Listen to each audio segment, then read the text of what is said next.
Great. Well, let's go ahead and get started with our next session. Hello, everybody. My name is Alec Cooley, and I am a senior advisor with Bush Systems, as well as an NRC board member, for those of you who didn't catch me this morning. And welcome to this session, which is entitled Designing, this session is Best Practices for Addressing Contamination. So to just frame this topic real quick, contamination obviously is a huge issue, something that we're all very familiar with. It comes in many different forms with many different causes and different ways of addressing it. And what we're going to be doing with this session today is focusing on two different presentations. We're going to start off with Ann Gibbs, who is a research analyst with SCUMAT's Economic Research Associates, otherwise known as CIRA. And Ann is going to be previewing findings from a study that was done by CIRA that was commissioned by the Environmental Research and Education Foundation, EREF, that was looking at evaluating the effectiveness of a range of different types of strategies. So she's going to be giving us an overview of that research. And then I'm going to be playing double duty, both as the moderator and also following up with the second presentation. And I'm going to be looking at a very specific range of where we can address contamination, one that I think is a little underappreciated, which is looking at how the actual public-facing infrastructure that the public interacts with, how that plays a critical role in influencing sorting behavior, including contamination. So I'll tell you a little bit more about mine when we come up to it, but with that, let's just jump right in and let me introduce Ann Gibbs, and I will let you take it away.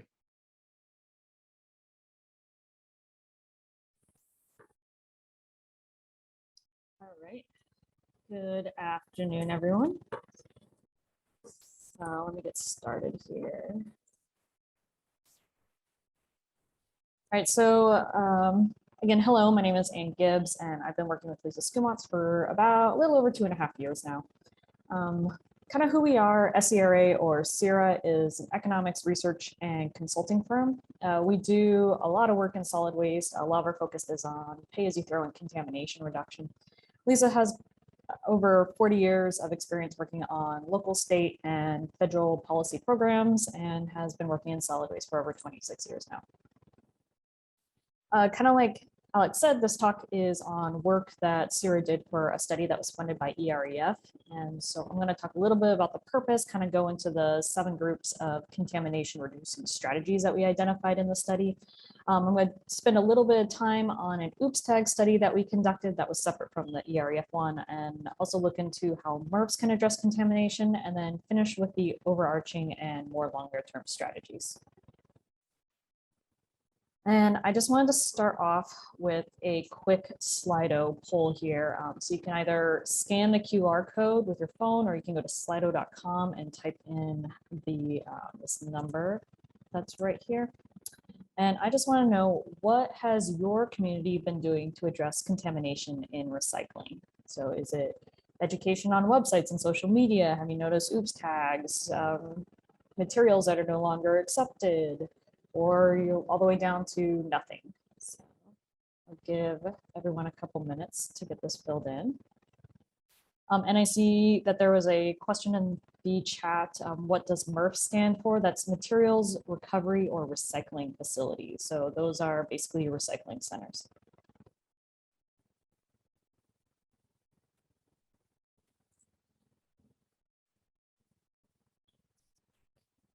I'll give it just in a few more seconds here. It looks like there's a lot of education on websites and through social media. Well, that's cool that there's a lot of OOPS tags out there as well.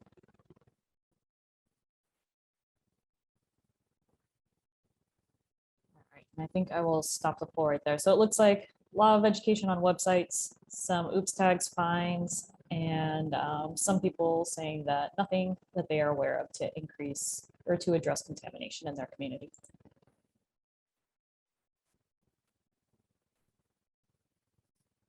So kind of getting into this study, thank you everyone for participating in that poll, but so recycled material has been looking more and more like trash for quite some time. And US mills have been complaining for years about it, but only recently was the US forced to recognize that the recycling system that we have in place just is not working. So MRFs can produce quality materials from both dual and single stream inputs, but they were just not designed or equipped to process material with 20% or more contamination. Some of the questions that we were focused on in this study were, what can be done to get cleaner materials? Where can we address contamination? And, is there a sustainable recycling structure? The methods that we used to do this were through literature reviews, case studies, interviews with subject matter experts, cities and stakeholders, and then we also did some data analysis and modeling work.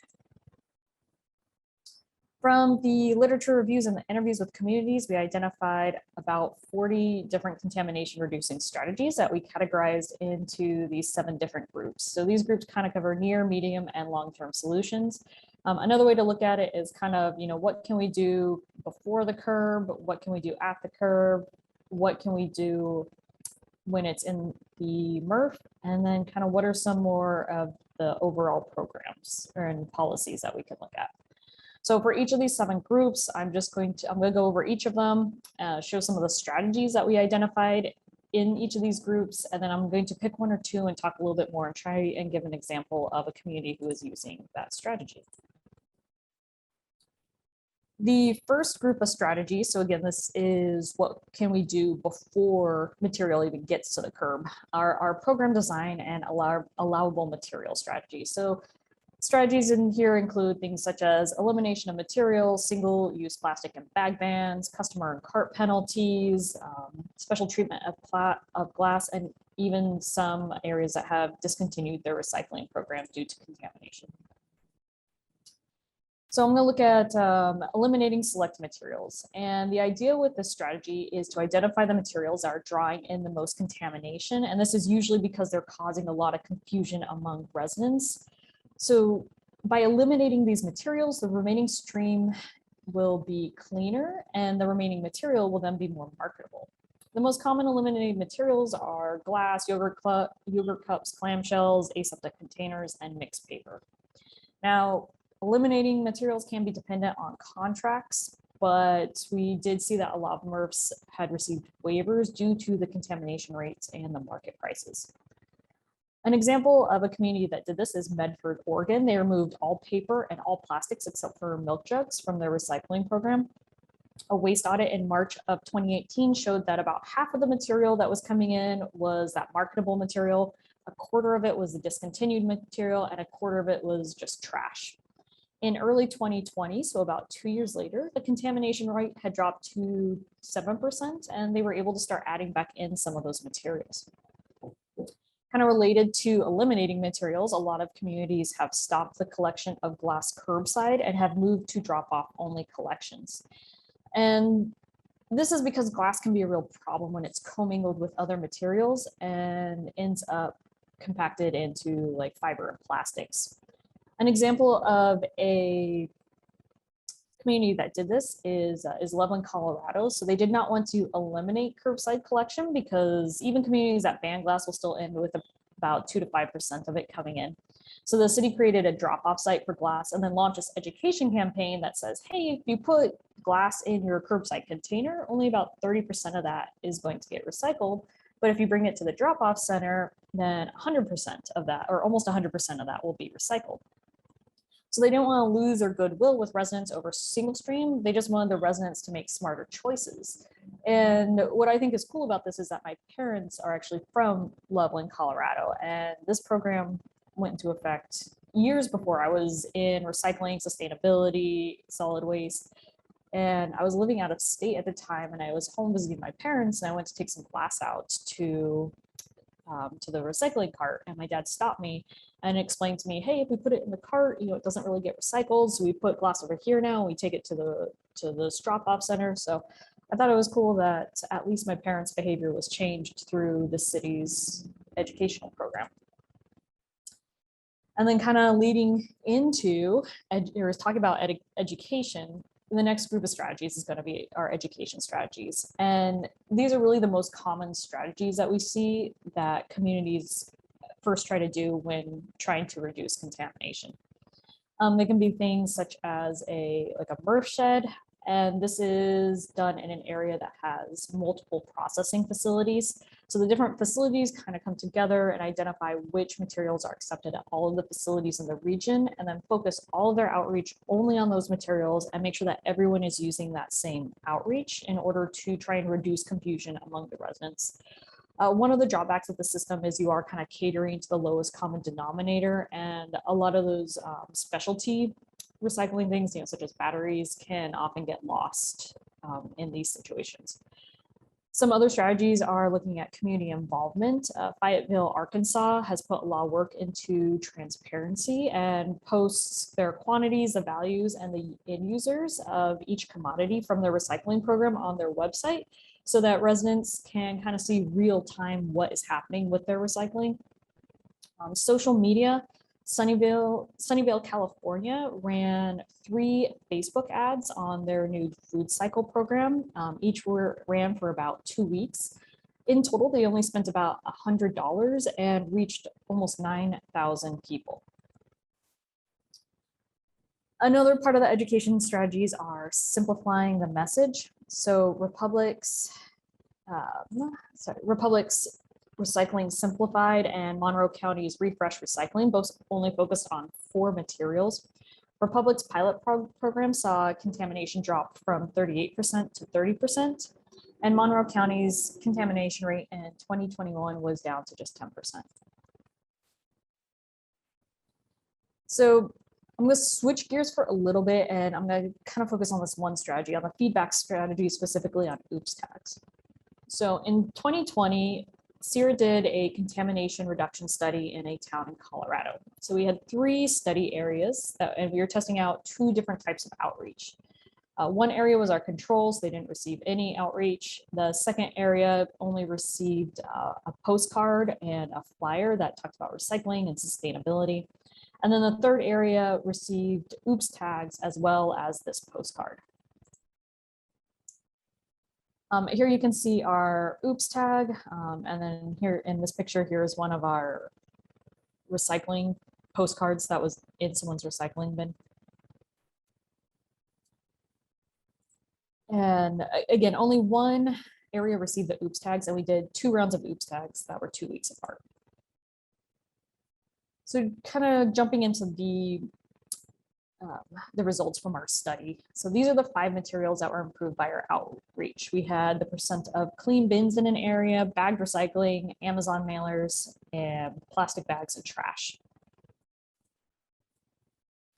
For both bagged recycling and trash, the 2 outreach areas had significantly lower contamination than the control areas. So the treatment areas had contamination by bagged recycling at 8 and 10%. Versus the control area, which was almost double at 19%. For trash, the 2 treatment areas had a much lower percent of contamination at 3 and 5%, again, compared to the control area at 13%. So this suggests that the contamination from bagged recycling and trash was reduced by the recycling postcard that had been mailed out weeks prior. The OOPS tags also had an effect. So the greatest effect that we saw was in the overall reduction in contamination, or in other words, a increase in the percent of clean bins in an area. The OOPS tag area saw a 32% net increase in the percent of clean bins, and the postcard area also improved, but just by a lower amount, and the control area actually got worse. The percent of bins contaminated with plastic bags decreased to less than 10% in the OOPS tag area. And one thing to note with plastic bags is that we did see a reduction in plastic bags in all 3 areas, but the only statistically significant drop was in that OOPS tag area. This might have been because we were present in all 3 areas in order to do these lid flips to look at contamination rates. So it might have been that the idea that someone was kind of checking your bin helped to encourage residents to be a bit more conscious about what they were putting into their recycle bins. We also saw a reduction in the Amazon mailers in the OOPS tags area. One result that we thought was kind of interesting from our OOPS tags was how important each OOPS tag was. So the first OOPS tag gave us a significant change in contamination, while the second OOPS tag gave us little to no additional change. So here we can see a 16% change in the percent of clean bins after the first OOPS tag, with only an additional 4% after the second. For plastic bag contamination, all of the benefit was from this first OOPS tag with no additional benefit after the second one. Now, that's not saying that the second tag wasn't important, but the biggest bang for at least our buck was from this first OOPS tag. We also looked at knowledge of recycling through online surveys, and we asked if certain items could or could not be recycled.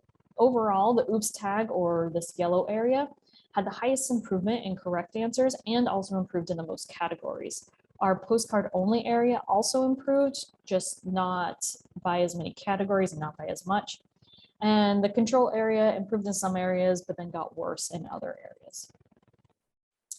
We also noticed some variation in knowledge versus behavior. So what you can see from the survey results is that 81% of residents in the OOPS tag area correctly answered that frozen food boxes could not be placed in the curbside recycling bin. However, we did not see that reflected in behavior because we did not see any significant reduction in contamination in the bins.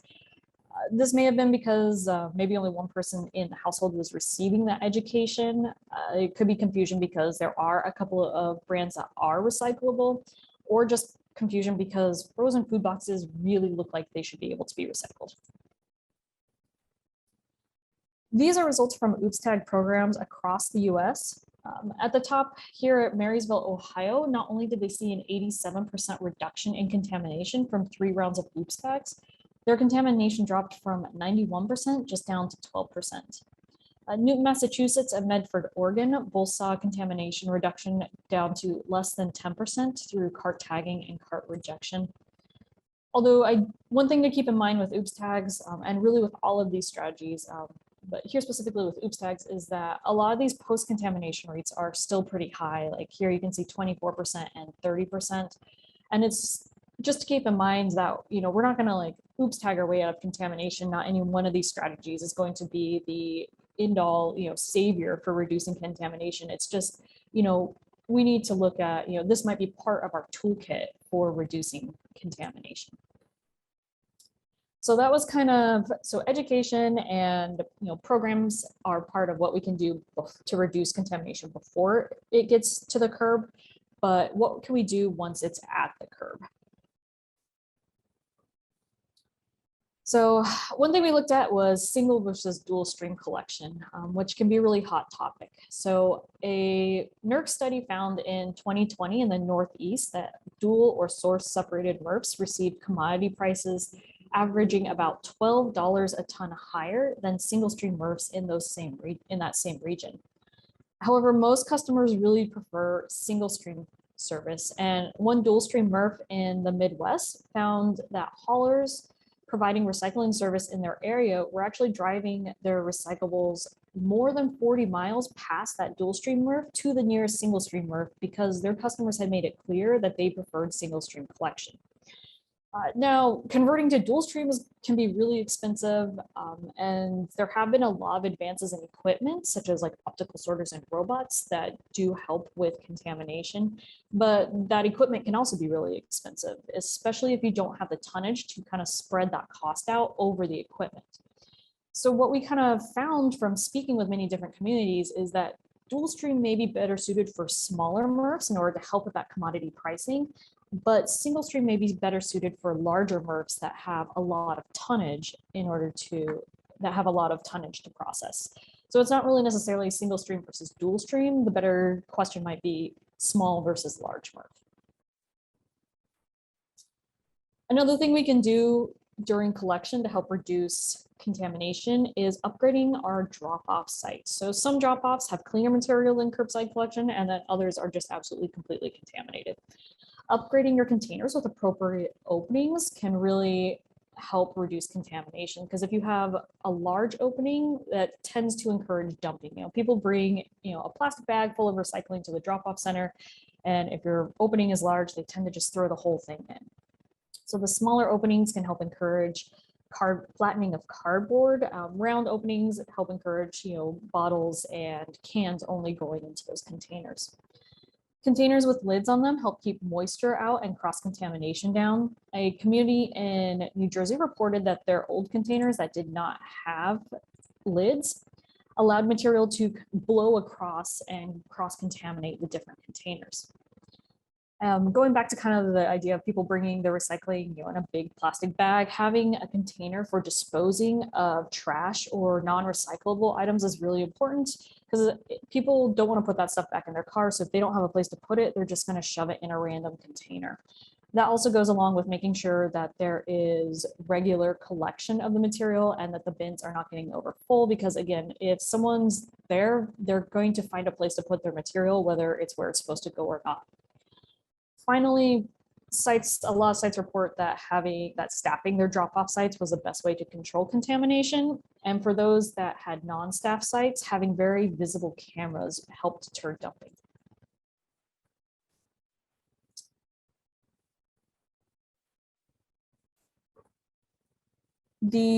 So the next group of strategies are the material recovery or recycling facility. So what can we do at the MRFs? And a MRF's first line of defense is really its contract, both between the community and between its end users. And one thing that we found is that a lot of contracts are starting to include surcharges for bringing in contaminated material. For example, a community in Massachusetts is charging up to $225 a ton for disposal of loads with more than 10% of contamination. And we're seeing that these changes are not always happening at contract renewal as well. Some other things that are also getting added to contracts is who is providing education and changes in revenue sharing. So we've done our best at this point to try and keep that contaminated material from making it to the MRF, but what can be done once it gets there? And I just see there was a question in the chat saying, what do we consider contamination in our study? And if this is asking about what specific materials, it was up to that community. So it was however the community defines contamination. So whether it was basically materials that they do not accept. So while looking at the MRF, we interviewed a number of MRF operators on their best tips and tricks for handling contaminations. Their suggestions ranged all the way from the tip floor to reducing stress for their sorters, looking at different equipment, and all the way through upgrades to the last chance line. Starting at the tip floor, some suggested inspecting the trucks on arrival and giving that feedback directly to the haulers as the best way from keeping contamination from ever entering the MRF. When the material is put on the tip floor, it's best to handle it gently to reduce mixing and to reduce compaction, because that just makes it harder to separate. And some operators prefer to dump the material directly into the metering bin, and all of them requested that recycling trucks use less compaction. Slowing speed and volume allows your equipment and your sorters to perform better. That obviously is going to come with immediate reductions in capacity, so that might not always be feasible. And then several said break glass early to make sure it never hits the fiber screens. The most suggested equipment for dealing with contamination are robots and optical sorters.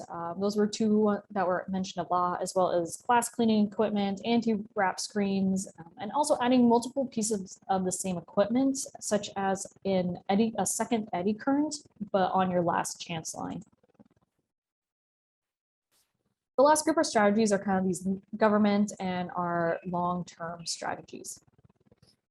So some of these strategies can be implemented at the local level, but many of them would be much more effective at regional and state levels. So these are things such as voluntary standards, market development, and industry requirements for addressing contamination. There are a lot of states that are requiring communities to address contamination in their contracts and plans. Florida, Washington State, and Oregon are some examples. Oregon is actually requiring communities to report that progress back to the state. Voluntary standards and market developments are really encouraging the use and helping to create a demand for recycled products. The final group of strategies are kind of the state and federal ones. So these are kind of the options that bring overarching changes to structures and incentives and market sustainability. These are things like EPR, bale certification, carbon markets, advanced disposal fees. Talking a little bit about like bale certification, trusted bale certification and verification. If a bale that is dirty on the market, that looks the same as a bale that's clean on the market, and they're going to end up receiving the same price, there's really very little incentive for a facility to invest that extra time, effort, and equipment in order to produce a clean bale. So through our interviews, a lot, or at least some, suggested bale certification with third-party auditing through a trusted entity with a chain of command. And if we do get this bale certification, we could get that material on regional boards of trades, and these boards can lead to much more predictable prices. So just kind of summarizing everything, really the main takeaway from this is there's no one size fits all for addressing contamination, and each community is going to need to use their own unique mix of strategies, starting at the curb and looking at education through providing incentives through the MRFs and looking into those longer term strategies. Where can we address recycling? It starts at, with education. And it doesn't have to be expensive. We saw things like with the postcards and the social media, we're having impacts on contamination reduction. Differences in collection through upgrading our drop-offs, and even looking into new equipment and upgrade and changing those MRF contracts. And finally, is there a sustainable recycling structure? And we definitely have some moderate and large changes that need to happen at the state and national levels, such as like EPR, bale grading, and carbon markets. And really the bottom line here is that we all just keep moving forward and sharing the lessons that we've learned along the way. And with that, thank you very much.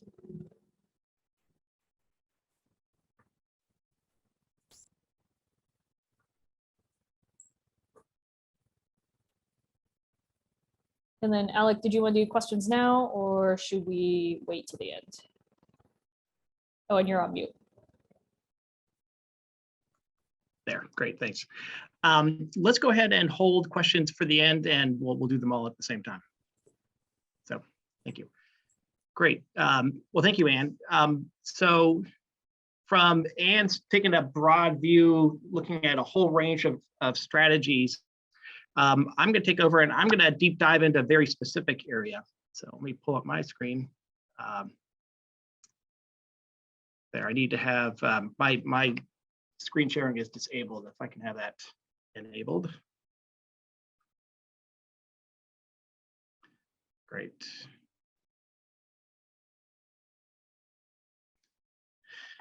Good. So again, my name is Alec Cooley. I'm a senior advisor with Bush Systems. You may know our company as a manufacturer of recycling bins. And a lot of what I do is around the behavior. How you get people to actually put things into the correct bin. When we're talking about these types of more public-facing, public space or institutional settings, offices, campuses, distinct from more residential, where you're more interacting with the cart or with your personal bin. So what I want to talk about is to take a very specific look at how people interface and actually interact with bins. So as Anne was pointing out, there's a whole broad range of issues involved with causing contamination, and depending on the sector that you're working at, there are different aspects. What I'm talking about is very specific to the behavioral component, but even there we know that you can deep dive and they're slice and dice behavior in different ways. We know that it's important as a precondition.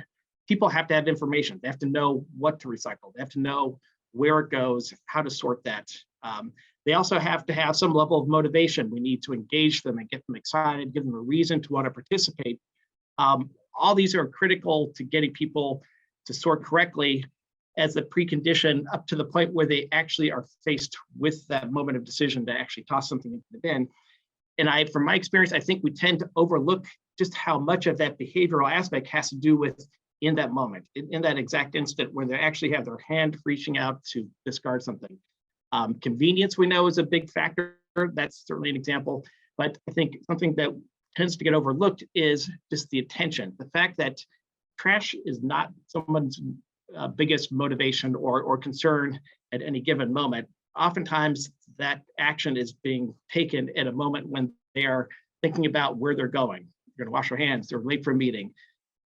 Any number of things are taking their attention. And so while we can assume that somebody who's intelligent and who cares, has been given information, is going to do the right thing, that's not automatically the case. And so it's important that we design a system that can intuitively guide people and take them that last mile to actually sort items correctly. So as a starting point, one of the barriers that exists is that we have, typically there's an infrastructure that is not set up to do that very thing. It's not set up, designed to make it intuitive and easy. That comes in lots of different forms, from having mismatched bins that are hard to recognize and they change from one location to the next. That has to do with if you have simply a trash bin by itself and there's not an easy recycling. And that even comes down to the level of custodial service or however that collection arrangement is being done. All these are issues that can create barriers that block somebody who is not paying a lot of attention from actually going that next step and correctly sorting items. So let's talk about how we address that. And looking at some of these best practices. What I'm going to cover for many of you is going to be, in some cases, very remedial. It's not that complicated, things we've talked about for many years. There are some aspects that I'm going to raise that may be less familiar, but part of what I'm trying to do is to frame these in a holistic sense. We tend to think of these best practices sort of anecdotally. We think using color distinction makes a difference. Maybe not, but all too often we don't actually see these get incorporated into programs, and we see collection infrastructure designed that fails to take advantage of these. And I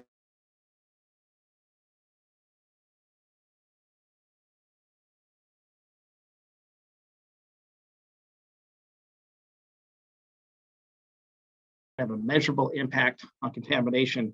And to go back to Ann's point, when we talk about how we get from where we are to a position of having a cleaner stream, there's an incremental aspect of this where we're able to pick off and make incremental improvements from a number of different ranges to achieve that. So I think one thing that's important to think about is how we approach this. In the same way that energy management, if you go back 50, 60 years ago, energy management simply meant putting in wires and having a switch, and if you wanted to turn on a light, you did it. But there was no sense of how do we get efficiency? How do we get better outcomes? How about infrastructure that performs at a higher capacity? And that's one of the critical things I think we need to think about with how we set up our infrastructure. Likewise with traffic management, you can just simply build a road and have the risk that comes with lots of traffic accidents and backed up traffic jams, or you can design your infrastructure with traffic calming and other methods that optimize, that improve the way that people use that. And it's that same type of systems type of thinking that I think we need to more proactively be keeping in mind as we design our infrastructure. So I'm not going to deep dive on any one of these because, again, I think many of these are going to be familiar, but the leave behind I want to stress is that, again, there is science behind these, and I'm just citing some of the research that's been done that's actually documented this.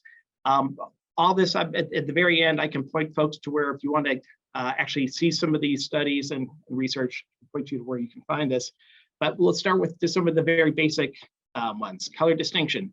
We know that having a visual prompt helps people in the moment. Again, if you're distracted and you see two bins that look identical, maybe there is a small label that says recycling, but if they otherwise look identical, a large percentage of people are just not going to stop and process, even though they might be willing to recycle normally. They're just not going. They're going to miss it. And so you want to have those visual prompts that help people to distinguish between them.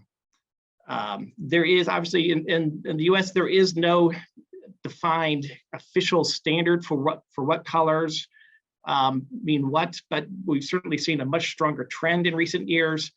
In California, among others, has actually started to enshrine this, the idea of using blue as recycling, green for organics, and black or gray for trash. And so certainly it's advised to be leaning in that direction. What's most important is to be consistent throughout your facility. Restrictive openings is another one where we know that there's can have a big difference. This is an example of a study that was done by Rutgers University and Indiana University, where again they did the before and after with waste audits and were able to show a measurable increase when you get people to slow down. Again, part of the logic of having a restrictive lid is that it forces people to slow down and focus their attention. If you have to navigate something through a smaller hole, it's a lot harder to just simply do a casual basketball toss into an open bin. And so that's how one way that can have an impact. I'm not going to talk about signage specifically because that is its own hour-long webinar, and there are a lot of best practices related to that. But I do want to point out a couple of specific things. One, simply how it's displayed, where signage, where labels are positioned so that people see it as they approach from the direction of traffic is important. People don't see with their knees, they see with their eyes. And so having signage that is higher, closer to eye level isn't just a good idea. Again, there's hard science that's showing before and after studies have shown the ability to both reduce contamination and also increase the capture rate for the recyclable items that you do want. So when we talk about positioning of bins, understanding where traffic is coming from also has a big impact. These are some bins that are in Vancouver, and I took this from a study that was done by a design grad student project where they were trying to think about how do you anticipate where people are coming from and making sure that they have the information they need at the different stages as they approach. So if you think about it, if somebody is 20 feet away, it's less important at that particular moment to know what specific items go into a bin. Really what you want to do is just start the very basic prompt of there is a difference. One bin is for one material, one is for something, and these color distinctions that you see here on the left, that gives people that basic prompt. Then as they come closer, you can start to give them more information as they get closer to that moment of actually tossing something. And so here you can see in the center photo, you can start to see the word container, the big wide open message. You can see the icons, the paper cup there, and that helps folks to register, understand what the basic streams are. But then in the image on the right, you can anticipate somebody is actually now standing right in front of a bin. They're ready to start reaching out to toss an item. That's when you can give them the more specific granular information about what specific items go into those bins. Many people are not going to read that, but for those who do take the time to look at that, it's appropriate to give them that information at the moment when they're actually doing that rather than when they're 20 feet away. The other thing I would point out about these bins, which I love, and I've actually not seen it anywhere else, but notice how they have panels that are aimed towards where traffic is coming from. This is on a sidewalk. Obviously, somebody approaching from the direction of this camera, it allows you to see what materials are on there, also from the opposite side. Not simply having your labels pointing directly forward, where it may just be pointing in across 5 feet into the side of a building. That's not helpful for somebody who is approaching from down the sidewalk. So anticipating and understanding that is another aspect of how we guide people to do the correct thing.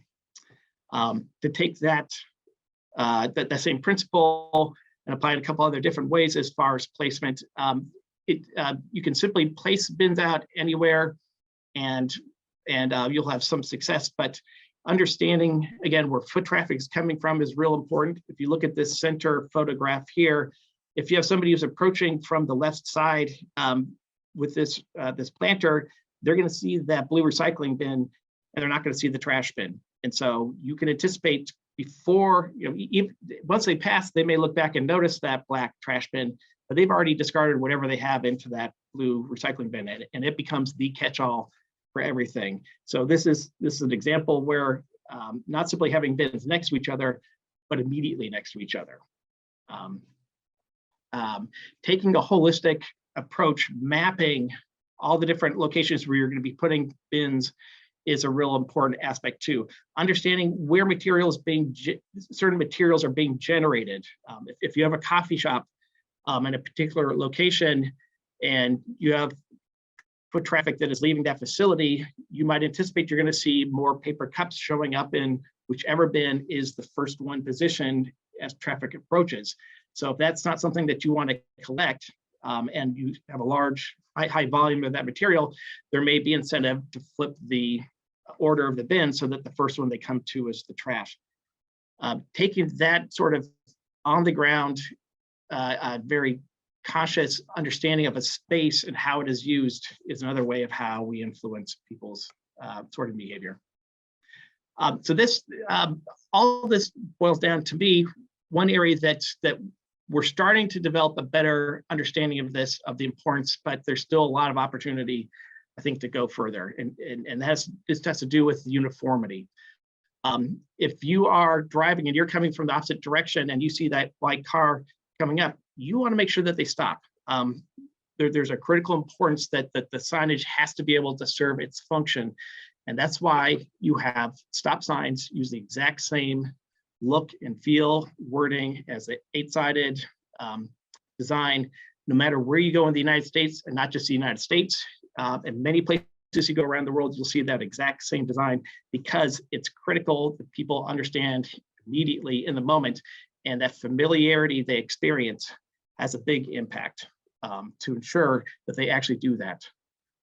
So that's the reason that we don't necessarily leave it to every public works department to just come up with their own, what they think looks good as a sign. Using the hometown colors for the stop sign may feel good from a branding perspective, but you get on an intuitive level how people are not going to respond and react as fast if they have to interpret and understand that in the moment when they're distracted.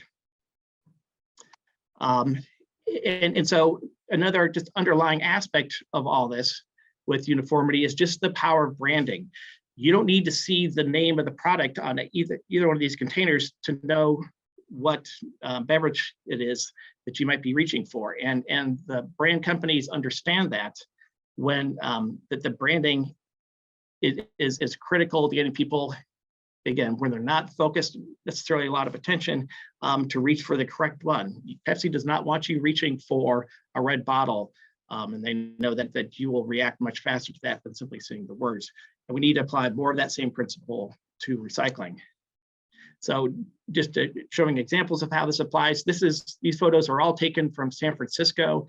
And in addition to seeing the same color branding, obviously, you also notice that they're using the exact same verbiage on each of these bins. They use the term landfill, they use the term compost. They're not using organics in some locations and saying food scraps in another location. They're using very consistent, conscious terminology that people internalize, and then no matter where they go, whether it's at home or if it's other locations, you recall that much faster and you react in the moment, again, when you're not necessarily focusing a lot of your attention. The same principle can apply to back of house. These are photos taken, I borrowed these from a slide done from UC Berkeley, an example of even with your collection workers can also benefit from that same consistency as they do their collections. These are photos of the exact same space taken at different points of time, with the one on the right showing how this whole system was reorganized to, again, apply the same color scheme that's used for the front of house bins. The bags that are used are color coded so that they match the front of house bins, and then the dumpsters and the carts that are being used back at house match those. So that helps the collection workers not have to put a lot of thought into it. They know that the blue bag that came out of the blue bin goes into the blue dumpster. Some other ways that infrastructure can impact people's perceptions that may be less intuitive. Having bins that look clean and fresh can have an impact. I worked for many years with Keep America Beautiful that focuses a lot on litter and beautification, and they can point to research showing that when you have a clean space without litter that looks nice and inviting, that has an impact on other behavior, including things like crime, petty crime. And I think that same principle applies here. This is research that was done by an organization in the UK, surveying, showing that just people's associations when they saw dirty or overflowing street side bins that have a negative influence just on their confidence of recycling. I almost want to say there's kind of an emotional reaction at a certain point. Something looks gross and dirty, you kind of think of that in trashy terms, and you're less likely to make the effort, your own personal effort, to keep things sorted correctly. So simply having things cleaner and tidy and up to date can help to influence behavior.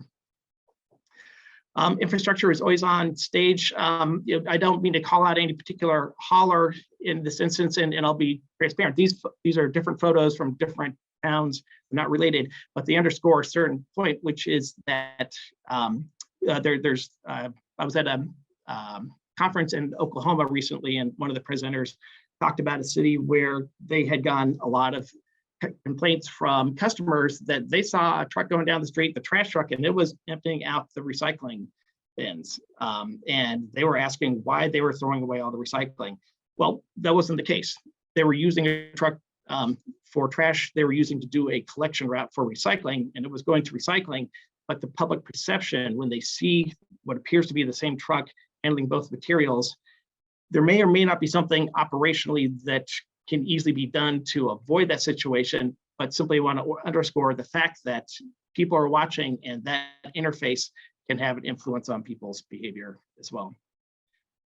So to apply this same concept in a couple other contexts, some of you may be familiar with this research that was done by Keep America Beautiful, and done by Action Research was the firm who actually did the work.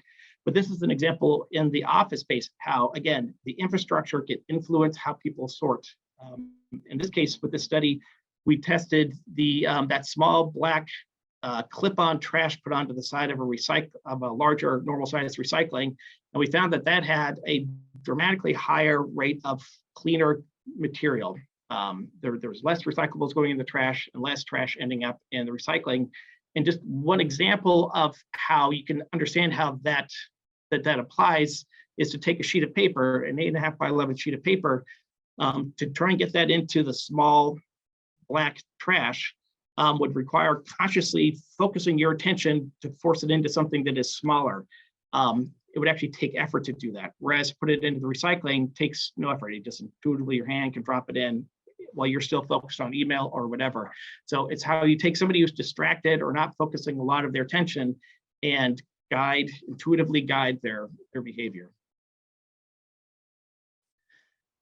We're seeing this increasingly on an institutional level. More and more colleges, universities, as well as corporates are moving to a system where, rather than having the custodian go into every classroom or go to go into offices or go into workstations and emptying out the waste there, asking people to actually carry their waste from their desk to the centralized collections.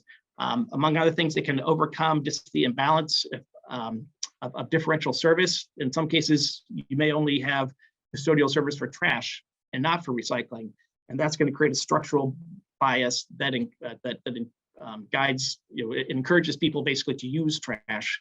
And so if you can equalize that so that the same level expectation applies, that levels a playing field. So this is another example of how the infrastructure influences behavior. This can also apply to classrooms and meeting rooms. Again, most of the case studies that have been done are folks more on the college university side, but I think this in many ways applies to other settings as well. But if you have a wastebasket in every classroom or every meeting room, and you extrapolate that across potentially hundreds of different rooms in a large institutional setting, you're creating a structural barrier that makes it less likely for people to recycle. So taking those waste, you can either add a recycling bin into the classroom next to each one of those, or you can simply remove them altogether and ask people to carry their waste out into the hallways. Make sure that you've got an effective centralized collection bins stations out in the hallways, so that people have the expectation, they know they will find trash, but there's ample evidence that people are willing to do that. This does not lead to more trash or litter inside of rooms afterward. So again, another way that the infrastructure influences behavior. all these come down to obviously prioritizing. For many of us, for you who are attending, a lot of these principles, and given the authority, we will go out and we would implement them. But we all work in the real world. We understand that there are competing priorities that we have to, in many cases, we have to fight and advocate to get these done. Oftentimes we're facing the form versus function debate, where you have the architects or other decision makers are saying we need to have bins that look nice. And this photo here on the left is the one I always like to use. These are from New York City in Herald Square.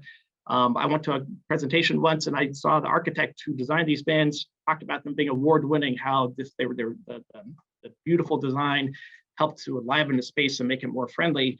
And I pointed out that from a distance, I can't tell which ones were trash. And so they may work great on a form level, but if people don't know how to use them correctly and they're filling up with trash in the wrong bins, then they failed to accomplish what their whole purpose is. It's possible to have attractive looking bins to straddle that line with form and function, but it does require giving attention to the form and not simply discarding the function in favor of what looks nice. The same applies on the right with carts. Again, not to call it any one specific company, but we need to understand that if we want to address contamination, we have to go beyond simply branding for an individual company. We need to focus on branding for recycling. We can't have bins that are indistinguishable or hard to distinguish for someone who's not paying close attention. If you're working on a municipality and you're looking to do an RFP for hauling services, this is the kind of thing that really should go into RFP language, is requiring there be a color distinction that carts match whatever standard exists in your area. So I'll end there with the time we have. I'll just point out that I've got a number of these resources are here on this slide. I also have a version of this that will be available for folks to access that takes a deeper dive, showing where all these different studies are available to look at. So let me turn off my screen share. And let's dive in with a couple of questions that we can take right off. I know, let me start on, and for you, one question I have for you, which I know the answer to, but I'll prompt so you can share with others. The research that you've been citing, this is all eventually intended to be published at some point. Can you just share how folks can learn more about the research, or will be able to? Yeah, right now, so it's in all the research is in EREF's hands right now. It's they're still going through their review process, and hopefully it will be published soon. I don't have a date. If there's anything in particular someone is interested in learning, just reach out to me or to Lisa Skumat, and we're happy to go over our findings. Great, fantastic. So we have a couple questions, additional questions for you, and this one is from Bonnie. In your toolbox, have you thought about using creative tech solutions when approaching any of your strategies? For example, the Recycling Partnership is using mobile tagging contamination app to collect data for multifamily projects in Atlanta, Georgia.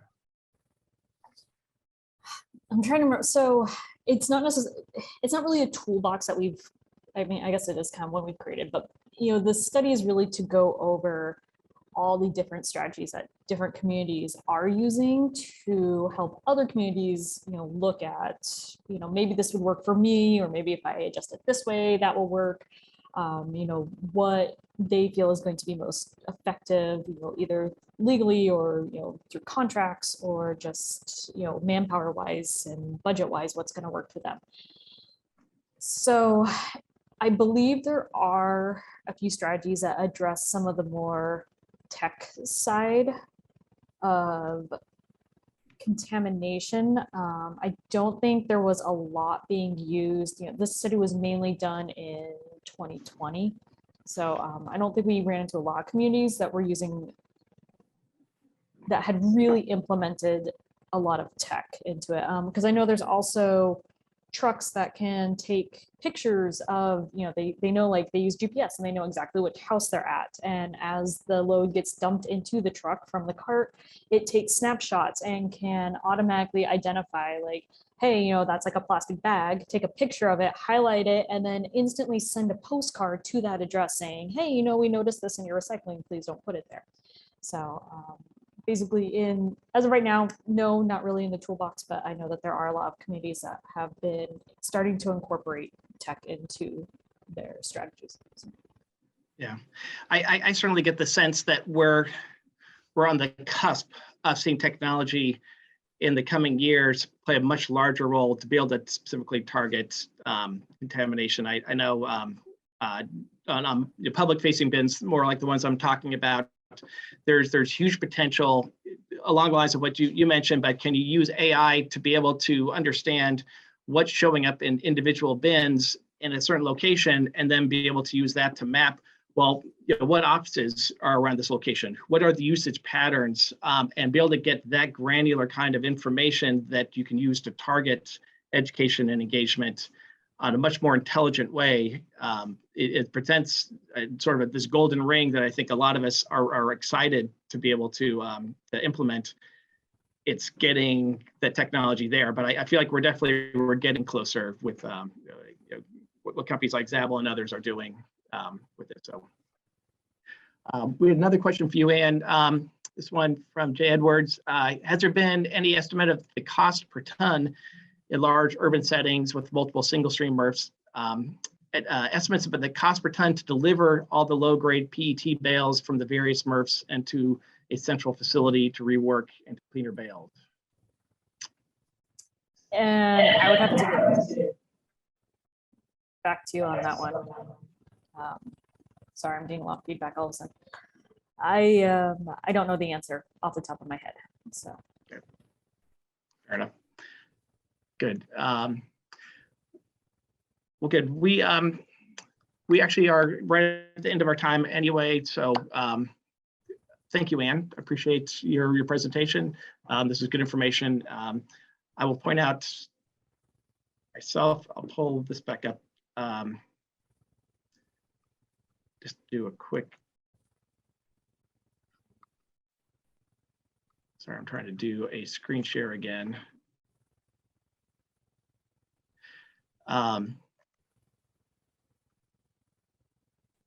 So here's my information. Certainly you can reach out to us afterward, and I can also share answer information if you reach out to me if you do have additional questions. And again, happy to share what we can. And so we're at the end of day one. Thank you everybody for a great first day. We look forward to seeing you tomorrow. We are, for the official program, we're done, but for the next hour, we encourage you to stop by. We're going to be doing more of a networking over in this other GatherTown platform. So if you go back to the same webpage that has the menu of all the sessions with the links, you'll also find a link to GatherTown.